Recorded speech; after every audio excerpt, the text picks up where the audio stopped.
Whenever you look at something that's simple, you start to unlock the complexities within it. And once you learn those complexities, that's when you become a real master.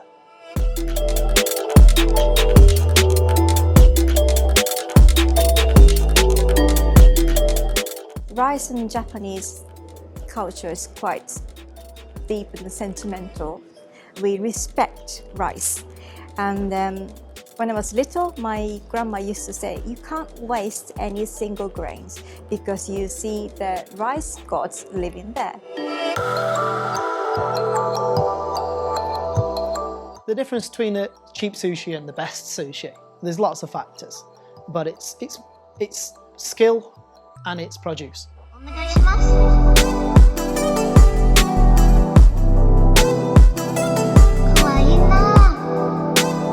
With sushi, it's quite simple. You've got a topping, could be anything.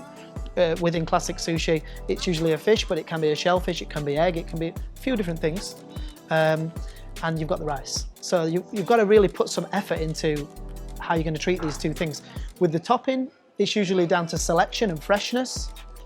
And with the rice, it's down to selecting and working with the right farm and the right grain itself, and then how you season that, and also how you cook the rice as well.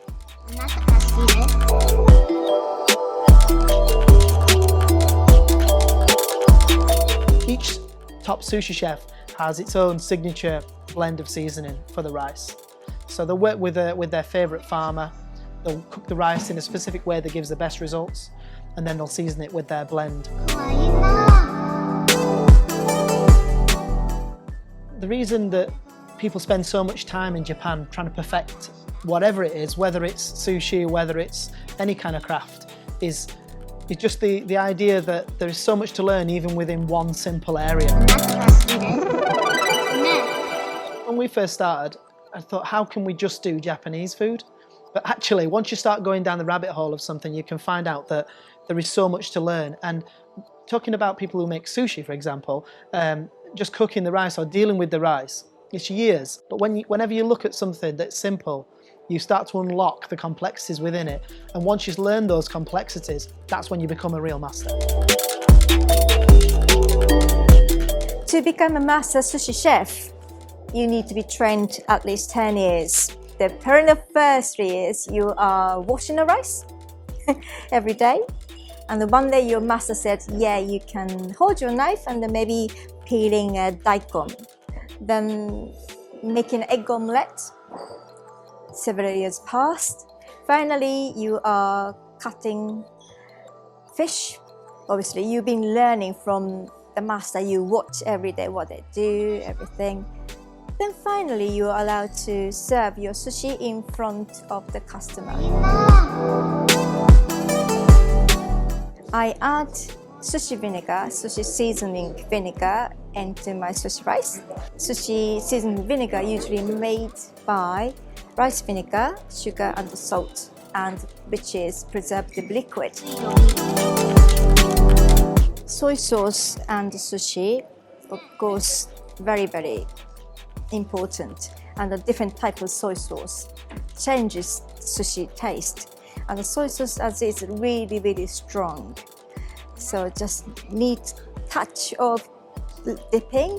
So I disagree people just pouring soy sauce like a gravy in the sushi. You absolutely ruin that taste. You know, the edamame sushi is already flavored. The sushi chef make all sorts of different seasoning already. Just completed that one bite. So don't dip it in the soy sauce.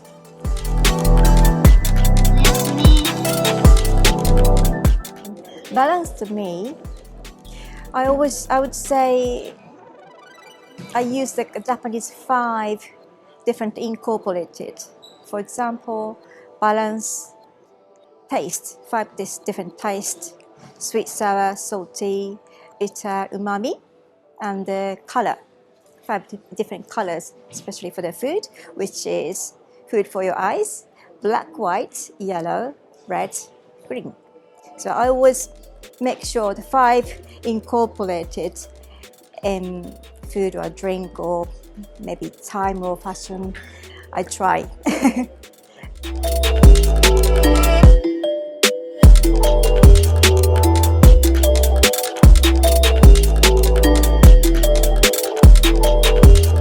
So with the 5 basic tastes, you've got sweet, salty, sour, bitter, and umami.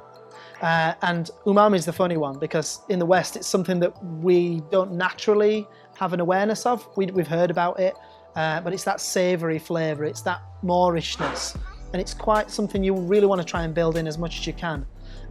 It's naturally in things like shiitake mushrooms, and it's in koji, but it's also in Western things like tomatoes as well, and even Parmesan cheese. So when you're trying to build all these flavours together, you want to at least have an eye on those things. When you're trying to build a flavour using all the 5 basic tastes, you've got to have a mindful eye on how much of those the flavour levels are in each ingredient, because like a yuzu, for example, has got high acidity, but it has got some sweetness in it. So it's got all of the 5 basic tastes in it, but just in different levels. So as you're blending these flavours together, you want to just really try and average that out to create. But you can average it out in so many different ways, and that's where the excitement comes in blending fantastic ingredients. If you eating nigiri, which is the simple sushi and in front of you, and the sushi chef make perfect artwork. If they can make that perfect artwork sushi, I would call it that's a really good sushi restaurant.